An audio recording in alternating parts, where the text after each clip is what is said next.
I had shut the door too. Then I turned around and there he was. I used to be scared of him all the time, he tanned me so much.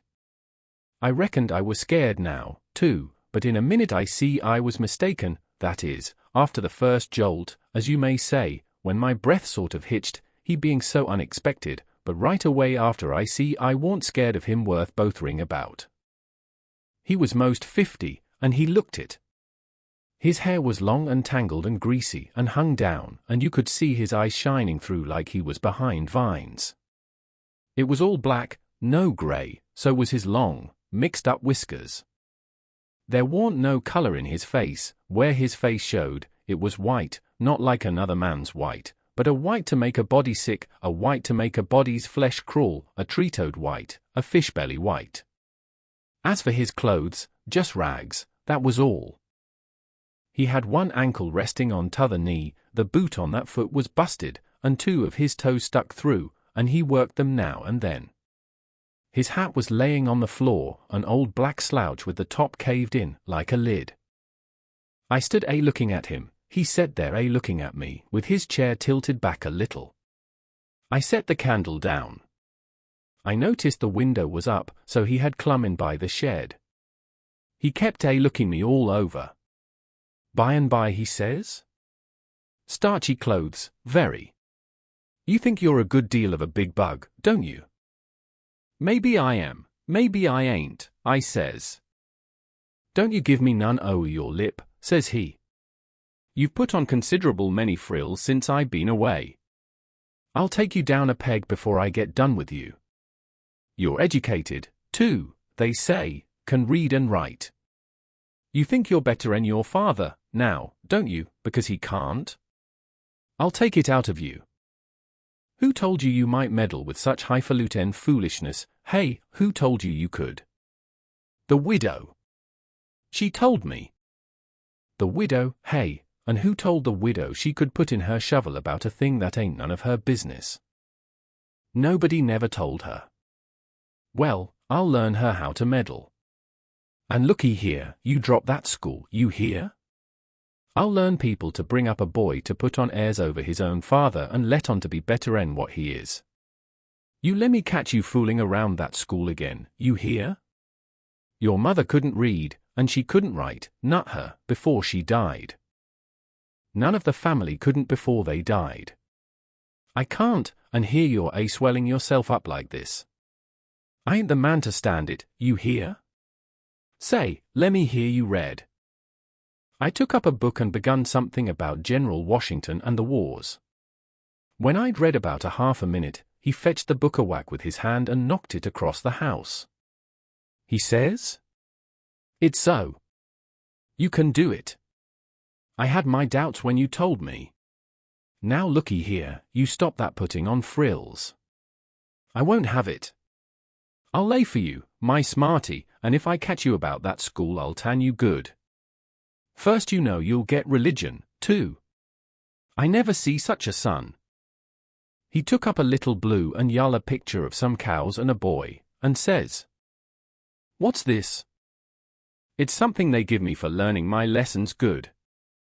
He tore it up, and says, "I'll give you something better, I'll give you a cowhide." He sat there mumbling and growling a minute, and then he says, "Ain't you a sweet-scented dandy, though? A bed, and bedclothes, and a looking-glass, and a piece of carpet on the floor, and your own father got to sleep with the hogs in the tan-yard. I never see such a son. I bet I'll take some of these frills out o' you before I'm done with you. Why, there ain't no end to your heirs, they say you're rich. Hey, how's that? They lie, that's how. Looky here, mind how you talk to me, I'm standing about all I can stand now, so don't gimme no sass. I've been in town 2 days, and I hain't heard nothing but about you being rich. I heard about it away down the river, too. That's why I come. You git me that money tomorrow, I want it. I hain't got no money. It's a lie. Judge Thatcher's got it. You git it. I want it. I hain't got no money, I tell you. You ask Judge Thatcher, he'll tell you the same. All right. I'll ask him, and I'll make him pungle, too, or I'll know the reason why. Say, how much you got in your pocket? I want it. I hain't got only $1, and I want that too. It don't make no difference what you want it for, you just shell it out. He took it and bit it to see if it was good, and then he said he was going downtown to get some whiskey, said he hadn't had a drink all day. When he had got out on the shed he put his head in again, and cussed me for putting on frills and trying to be better than him, and when I reckoned he was gone he come back and put his head in again, and told me to mind about that school, because he was going to lay for me and lick me if I didn't drop that. Next day he was drunk, and he went to Judge Thatcher's and bully-ragged him, and tried to make him give up the money, but he couldn't, and then he swore he'd make the law force him. The judge and the widow went to law to get the court to take me away from him and let one of them be my guardian, but it was a new judge that had just come, and he didn't know the old man, so he said courts mustn't interfere and separate families if they could help it, said he'd rather not take a child away from its father. So Judge Thatcher and the widow had to quit on the business. That pleased the old man till he couldn't rest. He said he'd cowhide me till I was black and blue if I didn't raise some money for him.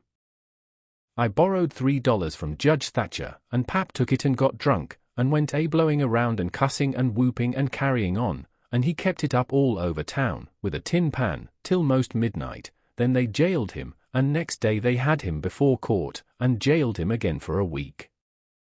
But he said he was satisfied, said he was boss of his son, and he'd make it warm for him. When he got out the new judge said he was going to make a man of him. So he took him to his own house, and dressed him up clean and nice, and had him to breakfast and dinner and supper with the family, and was just old pie to him, so to speak. And after supper he talked to him about temperance and such things till the old man cried, and said he'd been a fool, and fooled away his life, but now he was going to turn over a new leaf and be a man nobody wouldn't be ashamed of, and he hoped the judge would help him and not look down on him. The judge said he could hug him for them words, so he cried, and his wife she cried again. Pap said he'd been a man that had always been misunderstood before, and the judge said he believed it. The old man said that what a man wanted that was down was sympathy, and the judge said it was so they cried again. And when it was bedtime the old man rose up and held out his hand, and says, "Look at it, gentlemen and ladies all, take a hold of it, shake it. There's a hand that was the hand of a hog, but it ain't so no more. It's the hand of a man that started in on a new life, and'll die before he'll go back. You mark them words, don't forget I said them. It's a clean hand now, shake it, don't be afeared." So they shook it, one after the other, all around, and cried. The judge's wife she kissed it. Then the old man he signed a pledge, and made his mark. The judge said it was the holiest time on record, or something like that. Then they tucked the old man into a beautiful room, which was the spare room, and in the night sometime he got powerful thirsty and clumb out onto the porch roof and slid down a stanchion and traded his new coat for a jug of 40 rod, and clumb back again and had a good old time, and towards daylight he crawled out again, drunk as a fiddler, and rolled off the porch and broke his left arm in 2 places. And was most froze to death when somebody found him after sun-up. And when they come to look at that spare room they had to take soundings before they could navigate it. The judge he felt kind of sore. He said he reckoned a body could reform the old man with a shotgun, maybe, but he didn't know no other way.